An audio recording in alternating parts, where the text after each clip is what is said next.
Nightman might not be the first superhero that comes to mind, but his story is anything but ordinary. A saxophonist turned vigilante after a bizarre accident gave him the ability to hear evil thoughts.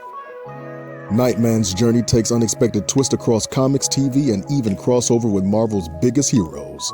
So if you think you know all there is to know about superheroes, get ready because here are 20 surprising facts that prove Nightman is one of the most unique heroes in the comic book world. Nightman was the brainchild of Steve Englehart and Rick Hoberg, but unlike other superheroes, he wasn't a product of a major comic publisher at first. So he found his home in Malibu Comics' Ultraverse in 1993. He started as a regular civilian character in Strangers #1, but soon transformed into a full-fledged superhero by Nightman #1. So his origin as a hero began in the early issues of the Ultraverse. The first series of Nightman lasted for 23 issues, but the character's journey didn't end there. So after the Black September event, a new series emerged to continue his crime-fighting legacy. Johnny Domino was a San Francisco saxophonist, but his life changed forever after a bizarre accident involving a runaway cable car and strange lightning. So he became the vigilante known as Nightman, using his newfound powers to combat evil. The jumpstart effect gave ordinary people ultra powers, but Johnny's transformation stood out because it came with dark consequences, like hearing evil thoughts and insomnia. So these abilities pushed him into the life of a relentless vigilante. He tried to stop a criminal and save a young girl, but his efforts came too late. So this failure fueled his determination to keep the streets of San Francisco safe.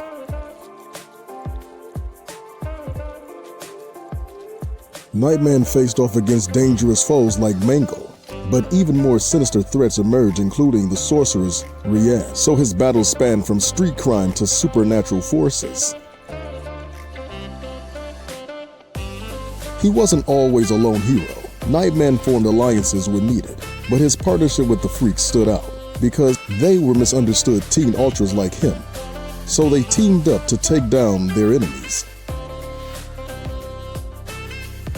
After a clash with Rian, he was split into two versions of himself.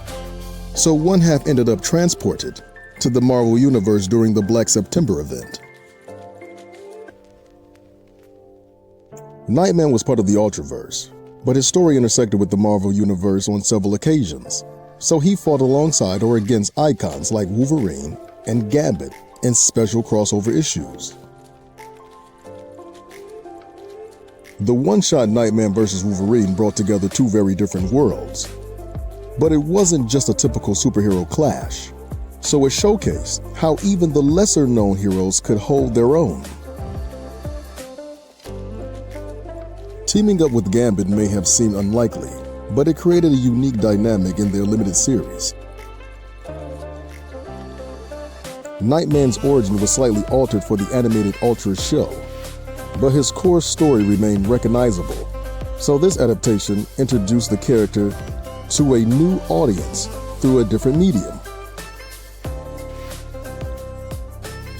The animated series replaced the face-stealing villain Deathmask with Chrysalis, but this change added a fresh challenge for Nightman, so it gave him a different kind of enemy to contend with. The ideal of a live-action superhero show was bold for the time, but Glenn A. Larson took a chance on Nightman, so the character was brought to life on TV from 1997 to 1999.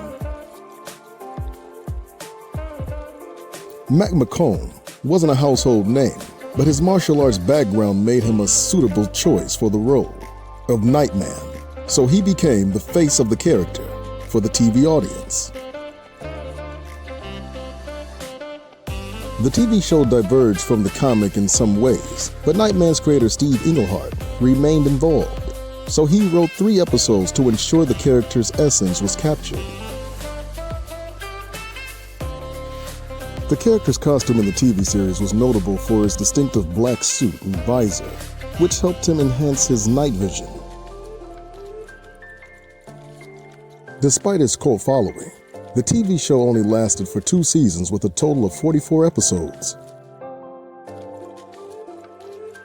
There were rumors about legal obstacles related to royalties, but Joe Quesada hinted a more significant problem that he couldn't disclose. So the full story behind why Nightman hasn't returned remains a mystery.